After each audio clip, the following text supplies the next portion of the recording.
Good day, viewers. Welcome to Shadowline News. I'm your AI host, bringing you an exclusive report on what might be the biggest financial scandal in Kenya's cooperative sector. Nearly 250 savings and credit cooperative societies have invested a staggering 24.8 billion shillings in the troubled Kenya Union of Savings and Credit Cooperatives, or KUSCCO. These investments now hang in the balance as allegations of massive fraud and financial mismanagement come to light. Today we're breaking down which SACCOs are affected and what this means for millions of Kenyans who trust these institutions with their hard-earned money. A forensic audit by PricewaterhouseCoopers has uncovered a web of corruption within KUSCCO that's almost unbelievable in its scope. We're talking about falsified financial records, large-scale theft by executives, bribery, unexplained bank withdrawals, and conflicts of interest through contract issuances to companies owned by top managers. The numbers are staggering. 13.3 billion shillings lost, KUSCCO insolvent to the tune of 12.5 billion, and 24.8 billion received from 247 SACCOs now at risk.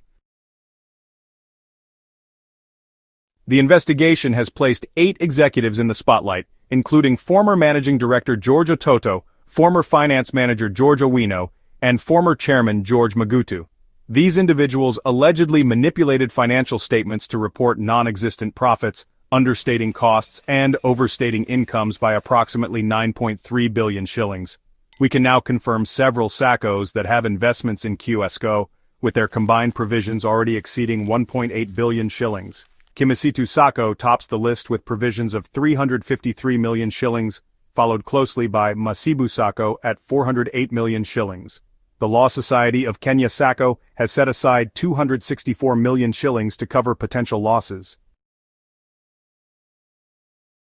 Other confirmed SACCOs include Balozi SACCO with 437.55 million at stake, Stima SACCO with 108 million, Sharia SACCO with investments totaling 146.8 million, Amref SACCO with 90 million, Kona SACCO with 134.7 million, and Kenpipe SACCO with 149.18 million shillings.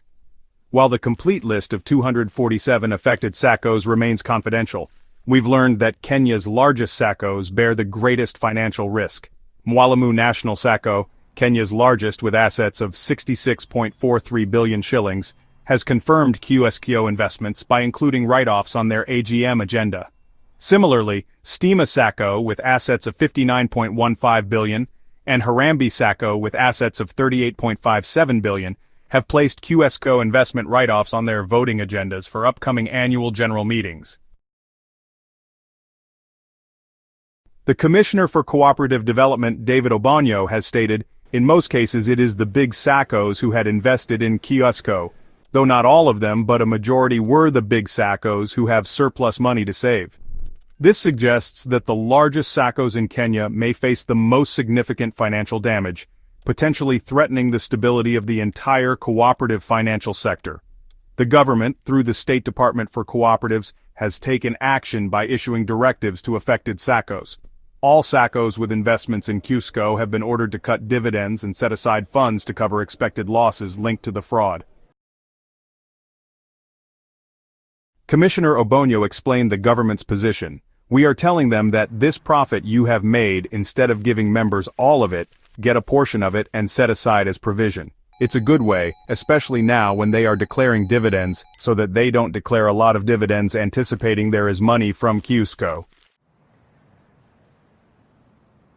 Authorities have advised SACCOs to stagger these provisions over periods ranging from 1 to 10 years, depending on their financial capacity and exposure amount. Some SACCOs have even been directed to consider bank loans to create this risk buffer, highlighting the severity of the situation. Interestingly, the government has kept the complete list of affected SACCOs confidential, fearing that public disclosure could trigger widespread panic and potential collapse of these institutions.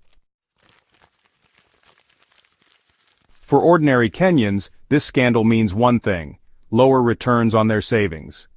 SACCO members have historically enjoyed annual dividend payouts between 8.22% and 10.22% over the past 5 years, even during the economic hardships of the COVID-19 pandemic. Now these dividends will be significantly reduced or frozen altogether. The timing couldn't be worse. In 2022, Kenyans already withdrew 30.8 billion shillings from SACCOs as economic hardships intensified. Withdrawable deposits dropped by 26.9% to 83.78 billion from 114.59 billion shillings, indicating the financial pressure many Kenyans were already experiencing before this scandal broke. Adding to members' concerns, the KUSCCO scandal has revealed serious vulnerabilities in oversight and governance within Kenya's cooperative sector. KUSCCO operated without a dedicated regulatory watchdog, allowing fraud to persist undetected for years until it had grown to catastrophic proportions. The KUSCCO scandal represents one of the most significant financial crises in Kenya's cooperative sector history. With 247 SACCOs exposed and billions of shillings at risk, the repercussions will be felt throughout Kenya's financial landscape for years to come. As affected SACCOs implement government-directed provisions and dividend cuts, their resilience will be tested. This crisis may lead to broader reforms in cooperative governance, investment practices, and regulatory oversight, potentially strengthening the sector in the long term, despite the current substantial losses. For Shadowline News, I'm your AI host. Stay informed, stay vigilant, and we'll bring you updates on this developing story as they emerge. Thank you for watching.